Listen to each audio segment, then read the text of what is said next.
Hello students, my self Kapil Dubey, assistant professor Harda degree college Harda. मैं आपके सामने एक और वीडियो लेकर के आया हूं जो पार्टनरशिप से रिलेटेड ही है।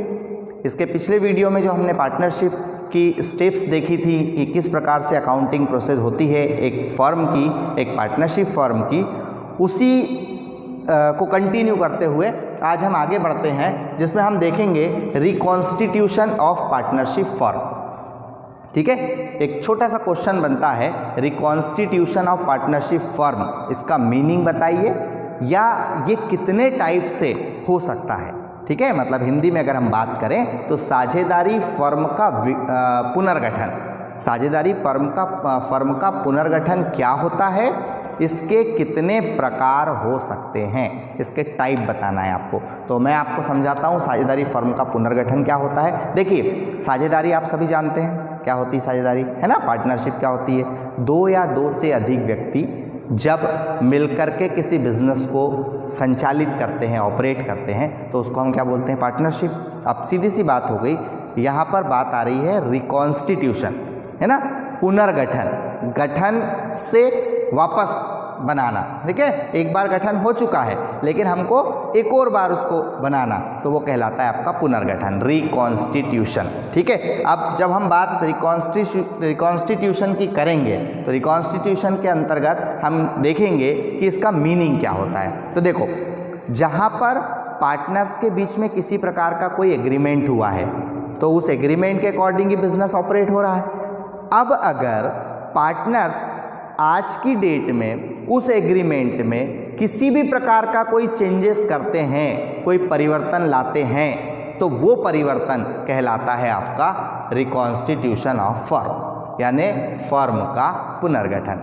फिर से सुनना, साझेदारों के मध्य जो समझौता है, उस समझौते में, उस एग्रीमेंट में यदि वो किसी प्रकार का कोई चेंज करते हैं, किसी प्रकार का कोई परिवर्तन करते हैं, तो वो परिवर्तन ही कहलाता है साझेदारी फर्म का पुनर्गठन, रिकॉन्स्टिट्यूशन ऑफ पार्टनरशिप फर्म। अब कितने प्रकार का होता है, तो ये है सबसे पहला change in profit sharing ratio.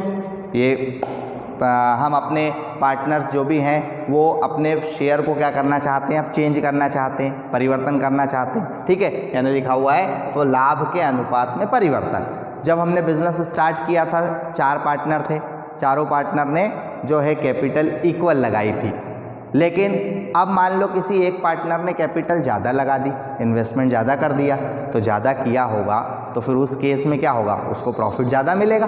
तो प्रॉफिट मिलेगा मतलब उसका प्रॉफिट क्या हुआ, इंक्रीज़ हुआ, और जहाँ इंक्रीज़ हुआ मतलब रेशो में क्या आ जाएगा, चेंजेस आ जाएंगे, तो वही चेंज कहलाता है change in profit sharing ratio. लाभ के अनुपात में किसी भी प्रकार का होने वाला परिवर्तन उसका रिकॉन्स्टिट्यूशन कहलाएगा। फर्स्ट हो गया। सेकेंड नंबर पे आता है एडमिशन ऑफ न्यू पार्टनर, नए साझेदार का प्रवेश। मतलब अगर आपकी फर्म में कोई पार्टनर नया शामिल हो रहा है, ठीक है, न्यू एडमिशन लेता है, वो आपके साथ जुड़ करके अब बिजनेस करना चाहता है, तो वो कहलाता है आपका एडमिशन ऑफ न्यू पार्टनर, मतलब नए साझेदार का प्रवेश। बताओ क्या होगा जब वो प्रवेश करेगा, पहले 4 पार्टनर थे, एक और आएगा, कितने हो जाएंगे, 5। अब अभी जो प्रॉफिट 4 लोगों में डिवाइड हो रहा था वो कितनों में डिवाइड होगा, 5 में होगा। आया अंतर, कुछ ना कुछ चेंजेस आया, कुछ ना कुछ परिवर्तन आया, ये आपका सेकंड पॉइंट हो जाता है नए साझेदार का प्रवेश। उसके कारण भी कहीं ना कहीं कोई चेंजेस आएगा, उसको बोला जाएगा रिकॉन्स्टिट्यूशन ऑफ फर्म। ठीक है, थर्ड नंबर पे आता है retirement of an existing partner. कोई पहले से एक विद्यमान साझेदार है, वो फर्म को छोड़ करके क्या कर रहा है, जा रहा है, रिटायर हो रहा है। अब रिटायर होगा तो अभी 3 लोग थे, एक रिटायर हो गया तो अब बचेंगे कितने, 2।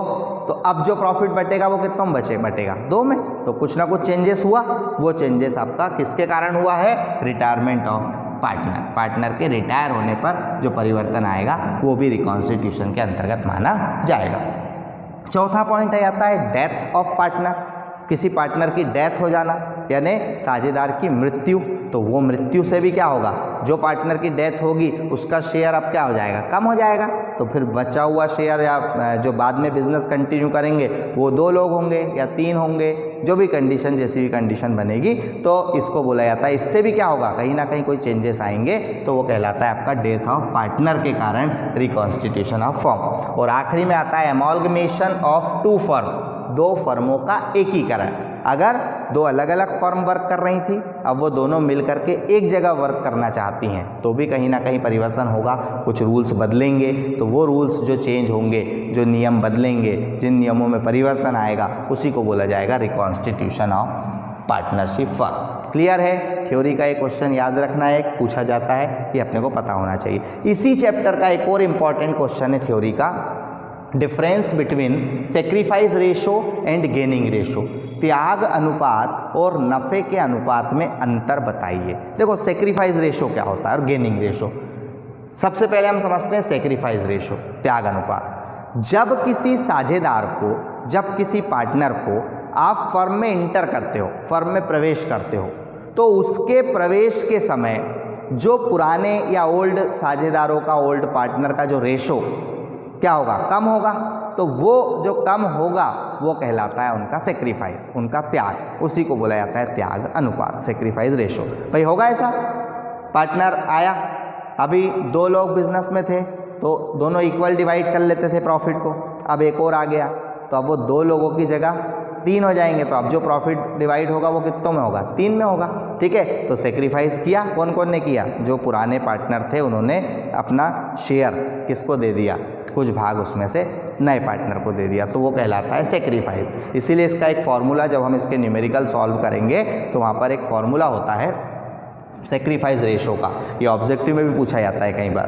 त्याग अनुपात, तो क्या फॉर्मूला बनेगा, old ratio minus new ratio, पुराना अनुपात माइनस नया अनुपात, ये सेक्रीफाइस का फॉर्मूला हो गया। क्लियर है? ध्यान रखना, सेक्रीफाइस रेशो से ओल्ड रेशो क्या होता है, डिक्रीज होता है। पहला सेक्रीफाइस रेशो जो होता है वो कब होगा, जब किसी पार्टनर का एडमिशन होगा, कोई पार्टनर फर्म में इंटर होगा तो सेक्रीफाइस रेशो होगा। क्लियर है? फॉर्मूला क्या बनेगा, old ratio minus new ratio. Clear? दूसरा आता है गेनिंग रेशो। गेनिंग रेशो का मतलब जब कोई retire partner, existing partner firm से क्या होता है, रिटायर होता है, यानी कोई विद्यमान साझेदार फर्म को छोड़कर जाता है, तब वो अपना शेयर क्या करेगा, छोड़ जाएगा।